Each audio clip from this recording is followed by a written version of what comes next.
ये कहानी है मकर संक्रांति की सुनहरी यादों की, छत पर की गई मस्ती की, पतंगबाजी के ऐतिहासिक और साहसिक कारनामों की। नमस्कार दोस्तों, आपका स्वागत है आपके अपने YouTube चैनल पर। और मैं जिग्नेश एक बार फिर आपके लिए लेकर आया हूँ एक ताज़ा तरीन कहानी। सबसे पहले तो मकर संक्रांति की बहुत सारी शुभकामनाएं आप सभी को। आशा करता हूँ अच्छे से मनाया होगा ये पर्व। तो फिर चलिए शुरू करते हैं आज की कहानी। तो आज की कहानी का शीर्षक है मकर संक्रांति, छत, पतंगबाजी और भौकाल। भौकाल एक उत्तर प्रदेश का शब्द है, जो लोग वहाँ रहे हैं वो समझ जाएंगे। तो मकर संक्रांति का नाम सुनते ही आज भी दिल अपने आप छत पे पहुँच जाता है। बचपन में तो ऐसे लगता था जैसे साल की सबसे बड़ी परीक्षा है। कौन कितनी पतंग काटेगा, कौन सबसे ज़्यादा भाग काट गई रे, ये चिल्लाएगा। मैं, मेरे भाई और मेरे मोहल्ले के दोस्त इस दिन का बहुत समय से इंतजार करते रहते थे। वजह साफ थी, छत पर डेरा, दिन भर पतंगबाजी और शाम को अच्छे अच्छे पकवानों पे हमला। अब जिस दिन छत ही हमारा घर बन जाती थी, जहाँ हर कटी हुई पतंग पर बहस होती थी, चर्चा होती थी और हर कोई अपनी काटी गई पतंगों की गिनती बढ़ा चढ़ा कर बताता था। कोई कहता था आज तो मैंने एक पतंग से 10 काट दी, दूसरा बोलता था अरे 10 क्या, मेरी ने तो 15 काट दी, वगैरह वगैरह। तो इस उत्सव को मनाने के लिए बजट तो हमेशा लिमिटेड रहता था, तो तैयारी भी बड़ी रणनीति के साथ होती थी। महीनों पहले छत पर सारी व्यवस्था की जाती थी, मतलब छोटे छोटे ईंटों के टुकड़े, बाद में बताऊंगा क्यों जमा करते थे, पैसे इकट्ठा करना, गिन गिन कर पतंग खरीदना, और फिर खिचड़ी वाले दिन मतलब संक्रांत वाले दिन पतंग का परफॉर्मेंस टेस्ट। एक पतंग से कितनी पतंग काटी गई, कितनी बार हमारी खुद की पतंग कट गई, और जैसे ही पतंगों की इन्वेंट्री लो, खेल बंद। और कुछ समय तक फिर पतंग लूटने का कार्यक्रम चालू, क्योंकि इन्वेंट्री बढ़ानी थी, और फिर से बढ़ते ही पतंग उड़ाना चालू। और साथ साथ गरम गरम पकवान, खिचड़ी, तिल के लड्डू, गुड़, ढूंढा, ये सब खाना। अब ये सब तो रिचार्ज पैक था। पतंग लूटने के लिए एक बड़ा डंडा चाहिए होता था, जिसमें वो जो कांटे वाला पेड़ होता है ना, उसकी टहनियाँ लगाकर कटी पतंग को हवा में ही लपेट कर अपना कब्जा कर लेना। क्योंकि पतंग लूटने के लिए लुटेरों की पूरी गैंग होती थी भाई, मतलब बड़ा कंपटीशन होता था। कभी कभी तो आपस में मारपीट तक हो जाती थी कि ये मेरी है, हम पहले पहुंचे थे, ये वो वगैरह वगैरह, और घर वालों में झगड़ा भी हो जाता था। और कभी किसी की पतंग कट जाए और उसका मांझा अगर हवा में तैरते हुए उस व्यक्ति पर तक पहुंचने से पहले रास्ते में उस मांझे की लूट चालू हो जाती थी। अब अपने मांझे को लूट से बचाने के लिए लोग वो जो ईंट के टुकड़े रखे थे ना, उनका उपयोग करते थे पूरी सेफ्टी के साथ। अब मांझा खरीदना भी कोई एडवेंचर से कम नहीं होता था। मतलब अगर बढ़िया मांझा मिल गया तो समझो कि लॉटरी लग गई, और अगर नहीं तो फिर लोग घर पे ही जुगाड़ करते थे। कैसे? वो जो कांच की टूटी बोतल, वो बल्ब वगैरह, उसको कूटर के गोंद में मिला के साधारण धागे पे चढ़ाओ, नतीजा उड़ाते वक्त उंगलियां कटी हुई, बहता हुआ खून। अमीर लोगों के बच्चे तो बैंडेड लगा लेते थे, लेकिन हम लोग जाबाज वो सीधे खून वाले हाथ से पतंग उड़ाते थे, साथ साथ मिर्च वाला खाना भी खाते थे। अब असल संघर्ष तो वही था। छत पे सब कुछ होता था, म्यूजिक, शोर, हंसी मजाक, और चारों तरफ पतंगों का समंदर। हवा किस तरफ की है ये भी बड़ा मैटर करता था। अब एक बार एक बड़ी ऐतिहासिक घटना हुई। मेरा भाई चेतन, उसकी पतंग आसमान में बहुत दूर उड़ रही थी और बहुत सारी पतंगे वो काट भी रहा था। मांझा इतना आगे तक था कि जैसे लग रहा था कि इसरो का कोई सैटेलाइट आगे तक चला गया है। अब मैं परिधा पकड़ के खड़ा था और वो मुझे बड़े रोब से बोल रहा था, ढंग से पकड़, ढंग से पकड़, ढंग से नहीं पकड़ रहा, और पतंगे मैं काट सकता हूँ, वगैरह वगैरह। मैंने भी शरारत में थोड़ा सा मांझा खींच कर तोड़ दिया और बोला अरे यार और ऊपर भेजो, और ऊपर भेजो।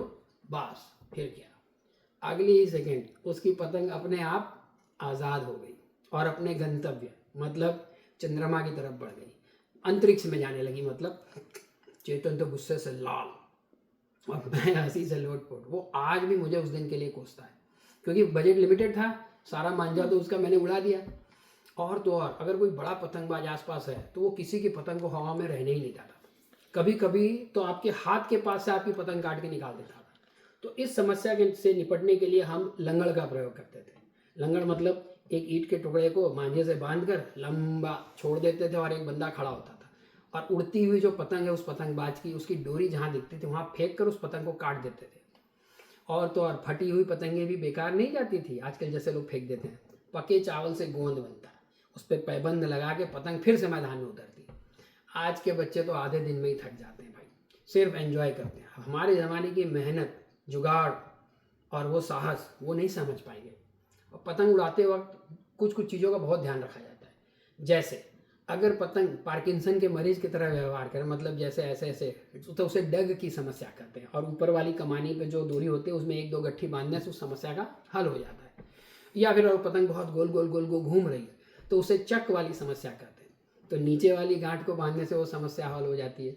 अब ये सब जुगाड़ जो लोग पहले उड़ाते थे उनको पता था, आज भी करते ही होंगे।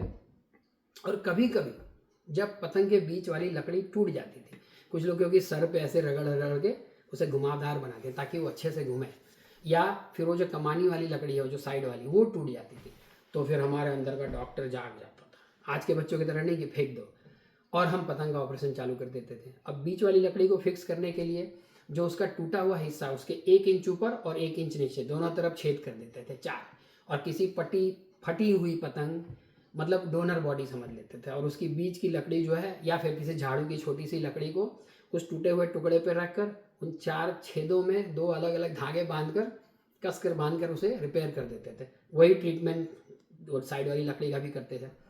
उसे नई जिंदगी देकर उसे उड़ाने का मज़ा अलग ही होता था, क्या आनंद आता था। और अगर उस पतंग ने आसमान में जाके गदर मचा दिया, मतलब इतनी पतंगें काटी, तो उस पतंग के बारे में पूरे साल बातें होती थी, जैसे उस पतंग को कोई परमवीर चक्र वगैरह मिल गया। तो पतंग में जो डोरी बांधने का कार्यक्रम है तो वो मकर संक्रांति की एक रात पहले ही हम चालू कर देते थे, जहाँ हर रात मतलब उस रात सारे लोग जाग कर रात भर डोरी बांधते थे। और अगर रात को भूख लगे तो किसी के घर से कुछ लाकर खाने का कार्यक्रम होता। एक बार क्या हुआ कि हमारा एक मित्र निकुंज, उसके घर से कुछ खाना लाकर खाने का निर्णय हुआ। क्या बनेगा, बोला पोहा बना देते हैं, बटाका पोहा या कांदा पोहा। और वो अपने घर सही दरवाजे से ना जाकर छत पर से उतर रहा था रात को 12-1 बजे, और हम भी उसके पीछे यही कर रहे थे। लेकिन हमारी किस्मत तो देखो, वो उस समय छत टीने की होती थी, तो उसकी इतनी आवाज़ हुई कि उसके पिताजी उठ गए।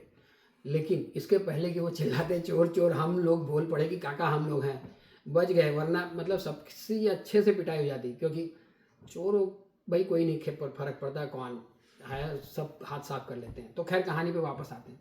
उसके पापा ने आधी नींद में पूछा, क्यों आए हो चोरों की तरह? अब निकुंज बोला कि चूड़ा बनाने, सबको भूख लगी है। फिर जो उसके पापा ने बोले वो मैं कभी नहीं भूलता। वो बोले सबसे पैसे तो ले लिए हैं ना कंट्रीब्यूशन के। अब वो भी गलत नहीं थे क्योंकि उनकी दुकान थी परचून की, तो उन्हें लगा कि ये लोग खरीद के खाएंगे। अब कौन समझाए कि जिस जमाने में जो चप्पल की पट्टी टूट जाती थी वहाँ भी लोग सेफ्टी पिन लगा कर काम चलाते थे। तो उस समय खाने के लिए करेंगे कंट्रीब्यूशन, वो भी घर पर बने हुए खाने के लिए। छोड़ो, अब आजकल के बच्चे तो पतंग लूटना तो दूर, उसकी डोरी तक नहीं बांधते। बंधी बधाई डोरी वाली पतंगे खरीद लेते हैं, वो भी मार्केट में अवेलेबल है।